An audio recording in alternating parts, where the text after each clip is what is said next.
Mañana 8 de mayo es el Día Mundial del Cáncer de Ovario y vamos a hablar al respecto, por supuesto, porque ya lo tenemos en línea el doctor Adriano Del Bono, que es ginecólogo y que vamos a desarrollar este tema. Doctor Sandra Ramos y Martín Daer, ¿cómo le va? Un gusto, buen día. Buen día, Sandra, buen día, Martín, buen día, ¿cómo están? Bien. Muy bien. Bueno, a ver, ¿qué es el cáncer de ovario? Como para empezar por lo central. Bueno, el cáncer de ovario obviamente es un cáncer que afecta a las mujeres. Es el cuarto en orden de aparición de los cánceres ginecológicos, después del de mama, cuello uterino y endometrio.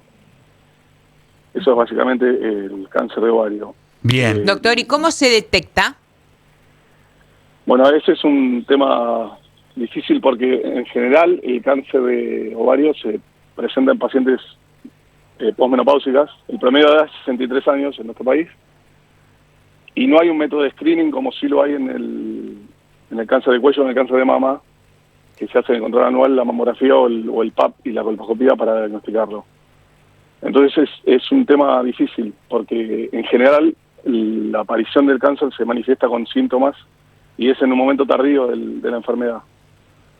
Pero bueno, hay alguna bibliografía que habla de realizar una ecografía, pero no es un método de screening. Esto quiero que quede claro para la población porque Sí. no es un método de screening como sí son los de los otros tumores. Pero bueno, con el control anual obviamente uno encuentra hallazgos y puede actuar, ¿no? ¿Y a qué edad se presenta? Bueno, el promedio de edad es 63 años en nuestro país. Perdón, ¿a qué? ¿63? 63, sí. Ok. 63. Puede aparecer en mujeres jóvenes, es lo menos frecuente, un 20% más o menos, y después de la menopausia es mucho más frecuente, es cuando se presenta. Doctor, ¿y cuáles son los factores de riesgo? Los factores de riesgo son 5 o 6 puntualmente, no son determinantes, sí son de riesgo. Obviamente el tabaquismo está en todos los tumores, eso existe, pero fuera de eso, la nuliparidad o no tener hijos, no tener embarazos es uno. La menarca precoz, o sea, menstruar en una edad muy temprana, es otro. La menopausia tardía, o sea, en una edad más avanzada. Todo lo que sea estímulo estrogénico para el cuerpo es un riesgo. La terapia de reemplazo hormonal, hay una patología que se llama síndrome ovario poliquístico y la endometriosis. Esos son los factores de riesgo que se presentan. ¿Y cuáles son los métodos disponibles que tiene o el tratamiento que se puede realizar? Bueno, una vez diagnosticado la patología, obviamente el tratamiento es quirúrgico en general, asociado con quimioterapia. O sea, el abordaje es multidisciplinario, entre el ginecólogo que hace oncología o oncoginecología y el oncólogo propiamente dicho, que es el que va a hacer el tratamiento adyuvante o el tratamiento posterior a la cirugía. Pero el diagnóstico de certeza de la patología se hace quirúrgico. Con la pieza quirúrgica una vez extraída, el patólogo informa qué tipo tumoral es y cuál es el tratamiento a realizar posterior. Doctor, ¿son altas las cifras de mujeres que padecen esta enfermedad en Argentina?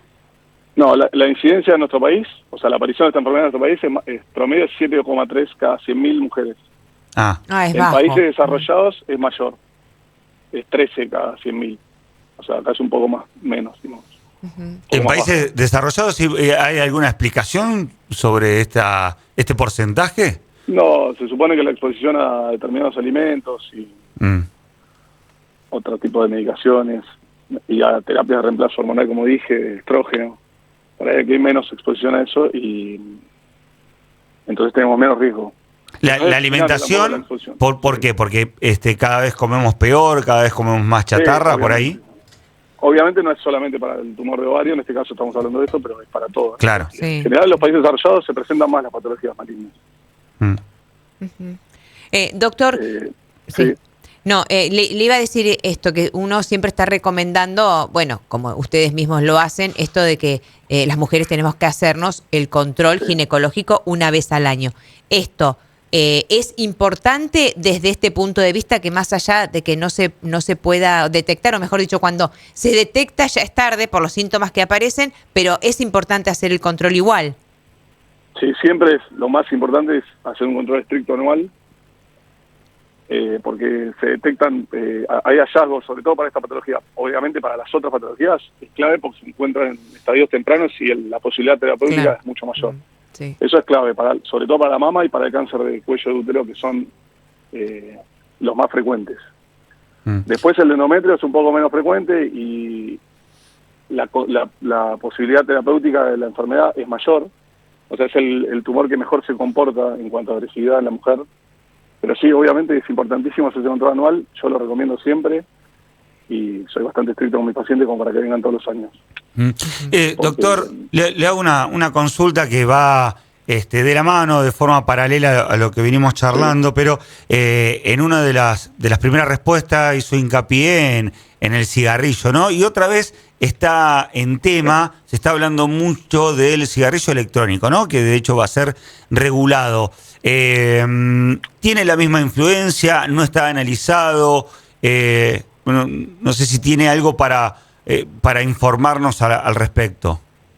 Para esta patología puntualmente no tengo información relevante, porque no hay estudios que yo haya leído, pero sí es igual de agresivo que el tabaco, porque está demostrado más en patologías pulmonares sobre todo, y en lo que he leído que hacen hincapié es que es mucho más frecuente ¿cómo decirlo?, el uso del cigarrillo electrónico con respecto al otro. Claro. Porque es constante la actividad, digamos. Exactamente.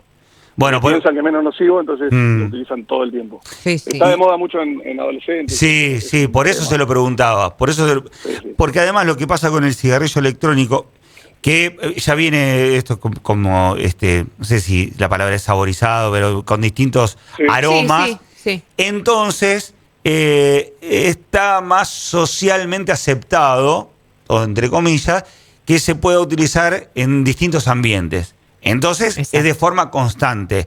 Hoy, para fumar, a diferencia de hace años atrás, tiene que ser al aire libre, ya molesta más, se mira más de reojo al que está fumando. Entonces, con el cigarrillo electrónico pasa lo otro. Y se utiliza todo el tiempo. Sí, sobre todo, yo tengo muchos amigos que lo utilizan y lo usan mucho en las salidas nocturnas. Claro. Todo el tiempo, toda la noche. Pero bueno, ya es un tema de más problemática de salud social general, que hay que tratar de hacer hincapié en campañas preventivas, porque sobre todo hay que informar para que entiendan que es igual de agresivo que el tabaco. Claro. Doctor, muy amable. Muchas gracias. No, por favor. No es nada. Muchas gracias a ustedes por el espacio. Por favor. El doctor Adriano Del Bono es ginecólogo, trabaja en la Clínica de la Mujer Perinadi y también en el Hospital General San Martín. Mañana, 8 de mayo, es el Día Mundial del Cáncer de Ovario y por eso charlamos con el doctor Adriano Del Bono. Contenido inteligente. Comentarios artesanales. Comentarios inteligentes. Contenidos artesanales. IA. Inteligencia artesanal. Contenidos, comentarios y toda la actualidad de la ciudad.